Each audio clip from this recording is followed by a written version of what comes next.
ይህ የኢትዮጵያ ታሪክ የጥፋት ነጥብ ነው። ይህ በኢትዮጵያ ታሪክ የአዲስ ዘመን ጅማሬ፣ የአደይ ፍካት፣ የጀንበር ወገግታ፣ የመዓልት መገለጥ የመጀመሪያ ምዕራፍ ነው።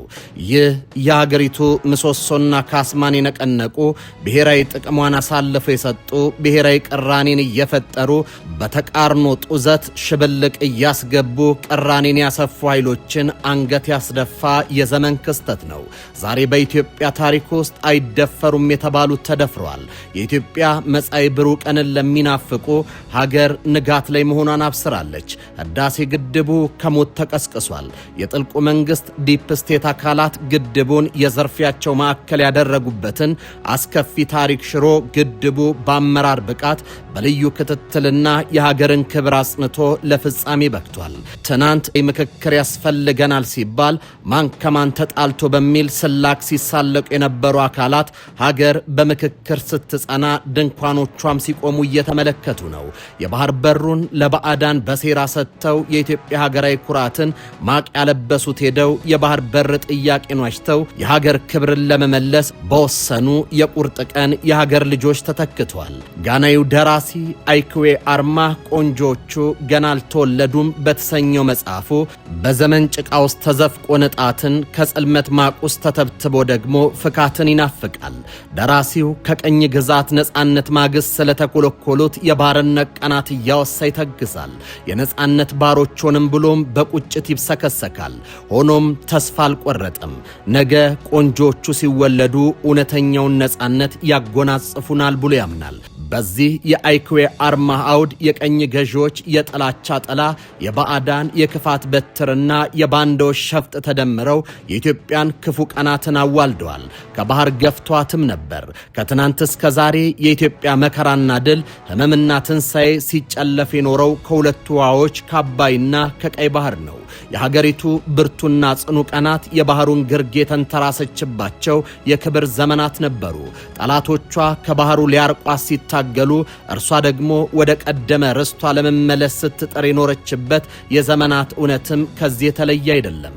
የአፄ ቴዎድሮስ ብርቱ ትግል የባህር በሩን ለማስመለስ ነበር። ራስ አሉላ አባ ነጋ የኢትዮጵያ የተፈጥሮ ወሰን ቀይ ባህር መሆኑን በአጽንኦት ተናግረዋል። አፄ ሚኒሊክ ለአድዋው ጦርነት የክተት አዋጅ ሲያውጁ ጠላት ፈጣሪ ወሰነልንን የባህር በር አልፎ መጥቷል በሚል ጽኑ እምነት ነበር። ንግሥት ዘውዲቱ፣ ልጅ ኢያሱ እንዲሁም ቀዳማዊ ኃይለ ሥላሴ በስልጣን ሹኩቻ ውስጥ ቢያልፉም ስለ ባህር በሩ ያላቸው አቋም ግን የጸናና አንድ ነበረ። የኮሎኔል መንግስቱ ኢትዮጵያ ድንበሯ ቀይ ባህር መሆኑን በደም መስክራለች። በዚህ የተጋድሎ ታሪክ ውስጥ ግን ህወሓት መራሹ ኢህአዴግ የግብፅ የአፍሪካ ቀንድ አጀንዳ አስፈጻሚ ከሆነው የሻዕቢያ መንግስት ጋር በማበር የታሪክ ጥፋትን ፈጠረ። ስርዓቱ ከብሔራዊ የጋራ ጥቅም ይልቅ በብሔር ሊቃውንት መሃል የቀራኔ ሽብልቅ እያኖረ የራሱን የስልጣን ዕድሜ ማራዘምን ብቸኛ ያገዛዙ መልክ አድርጎት ኖሯል። ቀይ ባህር ኢትዮጵያ ካልተጠቀመችበት የግመል መጠጫ ይሆናል የሚል ንቀት አዘል አቋም በማንጸባረቁ የአካባቢውን ስትራቴጂያዊና ጂኦፖለቲካዊ ፋይዳ በሚገባ የተረዱ ወገኖች የባህር አካላችንን ለሀገር በጎ በማይመኙ ኃይሎች እጅ እንዳይወድቅ አበክረው ቢያስጠነቅቁም ሰሚ ጆሮ አላገኙም። በዚያ ዘመን ስለ ባህር በር ማውራት እንደ ነውር ተቆጠረ። ስለ ርስቱ የጠየቀ ሁሉ በጦር ሰባቂነት ተብጠለጠለ። የሀገሪቱ የህልውና መተንፈሻ መዘጋት ያንገበገባቸው ወታደራዊ መኮንኖችና ባለስልጣኖችም ከመዋቅሩ ተገፉ። ሆኖም በዚህ የዘመን ጽልመት ውስጥም ቢሆን ሁሉም ብሩህ ቀን እንደሚመጣ ተስፋ ከማድረግ አልተቆጠቡም። ኢትዮጵያም ከተገፋችበት ቀይ ባህር ዳግም የሚያስተሳስሯት ልጆቿ እንደሚወለዱ በናፍቆት ጠበቁ። እነሆ ዛሬ ያ የተናፈቀው ዘመን መጣ። እኛም የተናፈቁ ልጆች ተወለዱ። በኢትዮጵያ የፖለቲካ ልሳነ ምድር የባህር በር ጉዳይ ዳግም አጀንዳ ሆኗል። ተፈጥሮ ኢትዮጵያን ከባህር በሯ ጋር በአንድ ጅማት ቋጥራታለች። ዳርቻዋ ቀይ ባህር ነው ብለው የሚሞግቱ ልጆቿ ዳግም ተነስተዋል። አዎ ቆንጆቹ ተወልደዋል። ኢትዮጵያ ውስጥ ኮሽ ሲል ያደፈጡ የሚነቁ የዘመናት ያልተቋረጠ የጠላትነት ስሜት ያላቸው አገራት አሉ። የኢትዮጵያን ታሪክ ከጉንደት እስከ ጉራ፣ ከአድዋ እስከ ማይጮ፣ ከካራማራ እስከ ባድመ እያንዳንዱን ብትፈትሹት ስንገነባ ያደፈጡ ስንጨቃጨቅ እድል ጊዜ ጠብቀው ጣልቃ ሽብልቅ እየገቡ መሻቶቻችን እንዳንከውን የሚያደርጉ ኃይሎች አሉ። በዚህ የሽብልቅ ጉዞ በእኛ ስንፍና በነሱ ጊዜን በመጠቀም የሽብልቅ ጉዞ የጥንቱን ታሪክ ብንተው በቅርቡ ቀይ ባህርን ያጣንበት አጋጣሚ የዚህ እኩይ ታሪካዊ ክስተት አንዱ መገለጫ ነው። ጠቅላይ ሚኒስትር አብይ አህመድ በሀገራዊ ምክክር ጉባኤው መድረክ ላይ ይህንን ሀቅ አስተጋብተዋል። የጠቅላይ ሚኒስትሩ ንግግር ኢትዮጵያ ለ3 አስርት ዓመታት ስትታመም ለቆየችበት ህመም መድኃኒትን ይዞ የመጣ ነው። ለሺህ ዘመናት የኖረችበትንና የተነፈሰችበትን የቀይ ባህር ወደብ ተነጥቃ የጂኦግራፊ እስረኛ እንድትሆን የተፈረደባት በባዕዳን የጦር ሜዳ ብልጫ ሳይሆን በገዛ ልጆቿ የውስጥ መከፋፈል፣ የመንፈስ መዘናጋትና የታሪክ ስንፍና መሆኑ መሪር ሀገራዊ እውነት ያደርገዋል። በወቅቱ ህዝብ ያልመከረበትና ውክልና ያልነበረው አካል የሀገሪቱን የውስጥ ፖለቲካ መላሸቅ እንደ ምቹ አጋጣሚ በመጠቀም በፈጸመው ታሪካዊ ሸፍት ኢትዮጵያ ከባህር መውጫ እንድትነጠል አድርጓታል። ይህ እኩይ የፖለቲካ ሴራ የተሸረበው የኢትዮጵያን ብሔራዊ ጥቅምና በቀይ ባህር ኮሪደር ላይ ያላትን ተፈጥሯዊ የጂኦፖለቲካ ተጽዕኖ ፈጣሪነት አሳልፎ ለባዕዳን በመስጠት ነበር። ይህ የታሪክ ክህደት አቅም በማጣት የተፈጠረ እንዳልሆነ ይልቁንም በውስጥ መከፋፈል የተወለደ መሆኑን ጠቅላይ ሚኒስትሩ በመድረኩ አስረግጧል። የኢትዮጵያ መሻትና ጥቅምን ማስቆም የሚችል ኃይል የለም፣ ያልተሳካልን በውስጥ ስንፍናችን እንጂ አቅማተን አይደለም ሲሉ አስረግጧል። ዛሬም ቢሆን በየአቅጣጫው የሚንጸባረቁት የፕሮፓጋንዳ ጩኸቶችና የውስጥ አለመግባባቶች ሀገሪቱን ከዓለም አቀፍ የባህር ተጠቃሚነትና ከቀጠናዊ ስትራቴጂያዊ ተሳትፎ ዳግም ለማግለል የሚደረግ የታደሰ ሴራ አካል መሆናቸውን ልብ ማለትም ይገባል።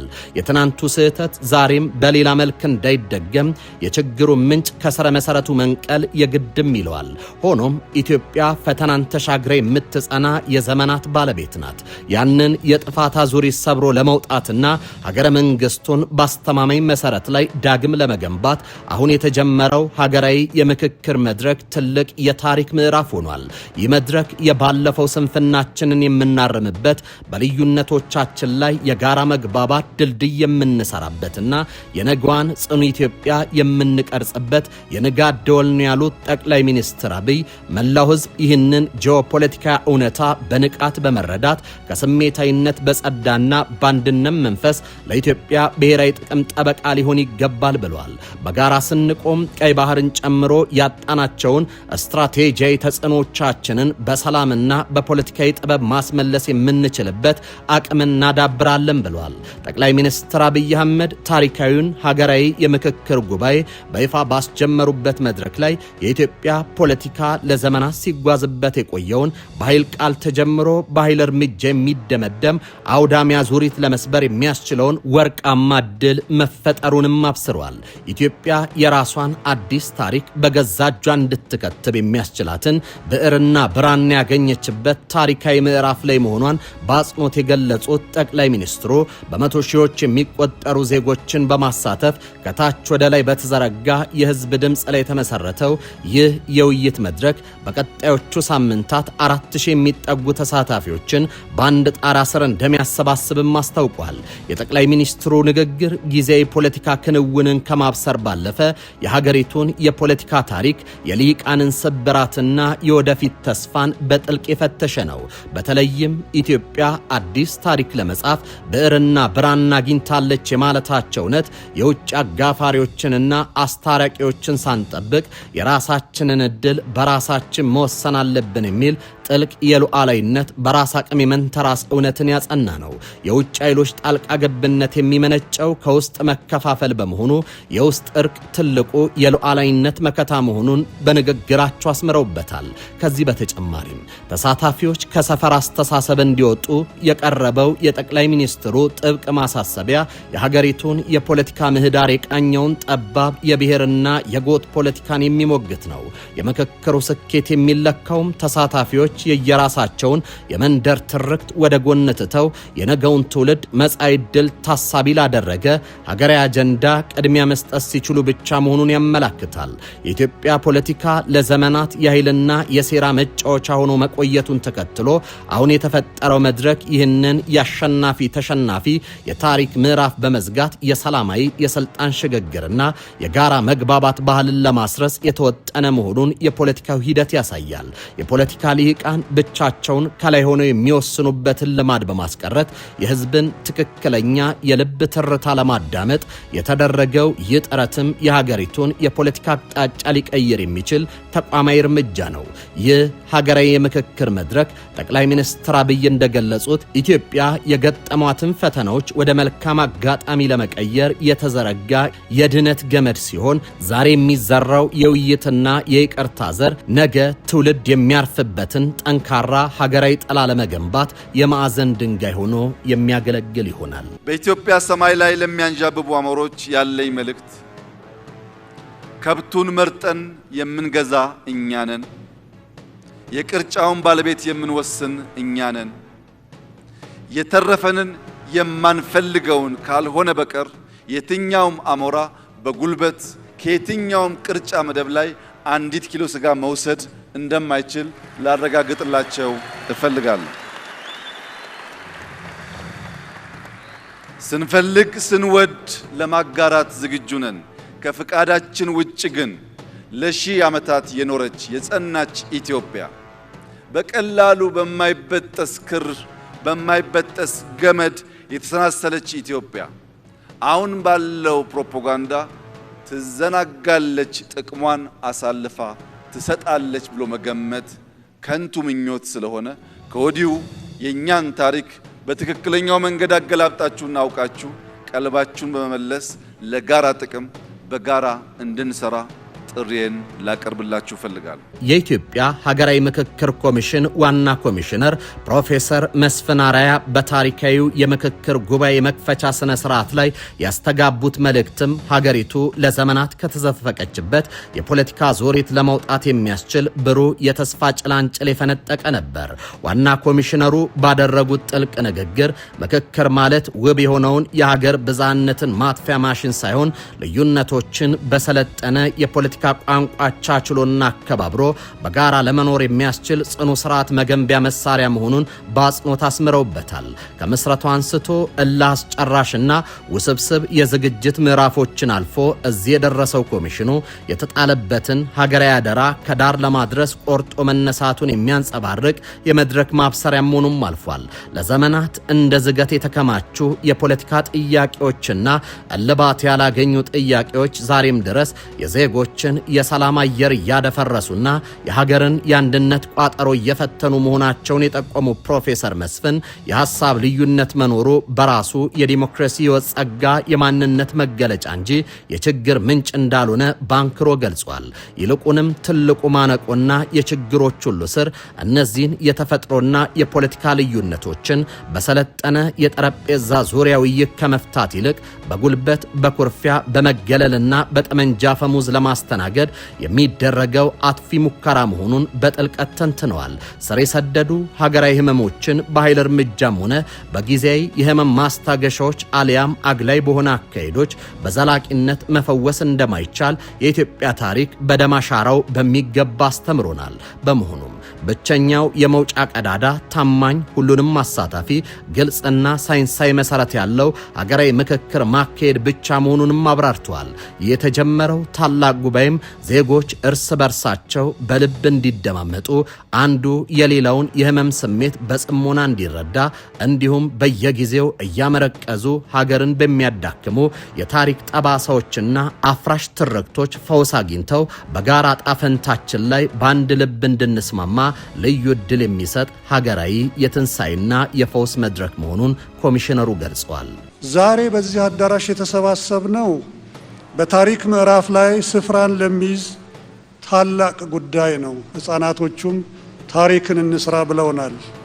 ይህ ጉባኤ የሀገራችንን የፖለቲካና የማህበራዊ ጉዞ አቅጣጫ የሚያቀና ለቀጣዩ ትውልድ ጠንካራና አስተማማኝ ሀገር ለመገንባት የሚያስችል አዲስ የታሪክ ምዕራፍ የሚከፍት ነው። የምስራቅ አፍሪካ የልማት በይነ መንግስታት ባለስልጣን ኢጋድ ዋና ጸሐፊ ዶክተር ወርቅነህ ገበየሁ በሀገራዊ ምክክር ጉባኤ መድረክ ላይ በንግግራቸው ይህ ታሪካዊ ጉባኤ ኢትዮጵያ ረጅምና አኩሪ ታሪኳን በመቀጠል አዲስ የምዕራፍ ጅማሮን በሰለጠነ መንገድ የምትጽፍበት ወርቃማ አጋጣሚ መሆኑን ባንክሮ ገልጸዋል። በዓለም መድረክ ላይ የሰለጠኑና የዳበሩ ሀገራት በጦርነትና በግጭት መገንባታቸውን አምነው ሳይሆን ለሀገር ቅድሚያን ሰጥተው በሰከነ ውይይት ለዘመናት የዘለቀ ስልጣኔ መገንባት መቻላቸውን በማስታወስ ኢትዮጵያም ከዚህ ተሞክሮ ልትማር እንደሚገባም ጠቁሟል። ኢትዮጵያ ማንነቷን የምትፈልግ አዲስ ሀገር ሳትሆን በጥንታዊ ስልጣኔዎች ማህፀን ውስጥ በግንባር ቀደምትነት የምትጠቀስ ግዙፍ ታሪክ ያላት ሀገር መሆኗን ያወሱት ዶክተር ወርቅነህ በባህሏና በሃይማኖታዊ እሴቶቿ ውስጥ የተከማቹትን የእርቅና የሰላም ውብ ስርዓቶች ዳግም ማነቃቃት እንደሚገባ አሳስበዋል። በኢትዮጵያዊነት ማህበራዊ ውል ውስጥ የሀገር ሽማግሌዎች በጥበብና በትዕግስት የሀገርን ቁስል በራስ መንገድ የመድኃኒትነት ሚና ተጫውተው እንዳሳደጉት ሁሉ አሁንም መፍትሄው ወደ ውጭ ሳይሆን ወደ ውስጥ መመልከት እንደሆነ አበክረው ተናግሯል። የቀደሙት አባቶችን ለፖለቲካና ማህበራዊ ጥያቄዎች ምላሽ ፍለጋ የውጭ አማካሪዎችን ሳይጠብቁ የውስጥ መግባባትን እንደ መፍትሄ ወስዱ እንደነበር በማስታወስ በአሁኑ ወቅትም ልዩነቶችን በብዕር ኃይልና በውይይት መፍታት ለራስ ክብርና ለዓለም አቀፍ ማህበረሰብ የሚሰጥ ታላቅ ማሳያ መሆኑንም አስረድተዋል። ተሳታፊዎች በልባዊ ሀገራዊ ስሜት እንዲመሩና ለዘመናት ሀገርን ሲያዳክሙ የቆዩ ግጭቶችን በአስቸኳይ እንዲያበቁ ይህም ዕለት በኢትዮጵያ የፖለቲካ ታሪክ ውስጥ አዲስ የስልጣኔ ጎህ የሚቀድበት መሰረታዊ የለውጥ ምዕራፍ እንዲሆን ጥሪያቸውን አስተላልፈዋል። ኢትዮጵያ ማንነቷን የምትፈልግ አዲስ ሀገር አይደለችም። በምድር ላይ ካሉ እጅግ ጥንታዊና ጠንካራ ስልጣኔዎች አንዷ ናት። በታሪካችን በባህላችንና በእምነታችን ውስጥ በጥልቀት ስር የሰደዱ እና እጅግ ውብ የሆኑ የእርቅና የማስታረቅ ስርዓቶች አሉ። ሽማግሌዎቻችን ጥበብን ጨምሮ እስከ ጥንታዊ የአገር ባህል ሕጎቻችን ድረስ ኢትዮጵያ የራሷን ቁስል የምታክምበት ቁልፍ በእጇ ላይ ያለ አገር ናት። መልስ ፍለጋ ለችግሮቻችን ወደ ውጪ የምናማትርበት ጉዳይ ብዙ የለም። በሁሉም በላይ መመልከት ያለባችሁ ወደ ውስጣችሁ ነው። ቀደም ክቡር ጠቅላይ ሚኒስትር ያነሷቸው በርካታ ቁም ነገሮች አገራችንን ችግሮች መፍታት ብቻ ሳይሆን ለሌላውም ለአፍሪካና ከዛ በላይ መፍትሄ የሚሆን የአገራችንን የገነባንበት አገራችንን ያጸናንበት በርካታ ምሳሌዎች በእጃችን ያለን ህዝቦች ነን። ኢትዮጵያ ለዘመናት ባህል ቋንቋ ስትናገር በሰይፍ አፈሙዝ ስትተማመንና በጦርነት አውድማ ስትፈተን የኖረች ሀገር ናት። ይህ ለዘመናት የዘለቀው የአሸናፊና ተሸናፊ የፖለቲካ ዙሪት የሀገሪቱን የሰላም ተስፋ በማዳከም አንድነቷን እየሸረሸረና ብሔራዊ ሉዓላዊነቷን ለውጭ ጣልቃ ገብነት ክፍት ሲያደርገው ቆይቷል።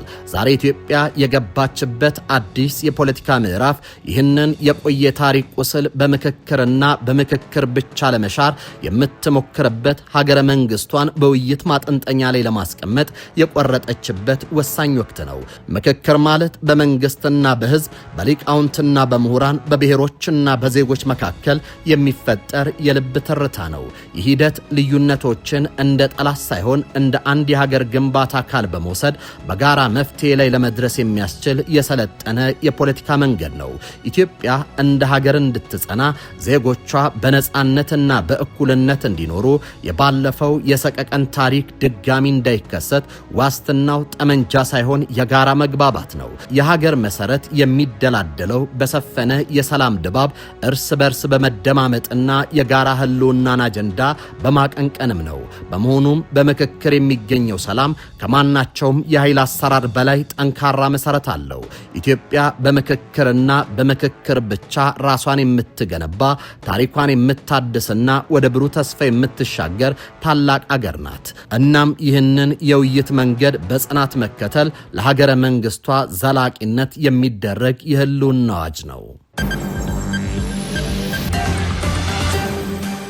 የተከበራችሁ የኢትዮ መልሕቅ ቤተሰቦች የዛሬው መልሕቃችን በዚህ ተጠናቋል። በቀጣይ በሌላ ምዕራፍ እስከምንገናኝ በያላችሁበት ሰናይ ጊዜ ይሁንላችሁ።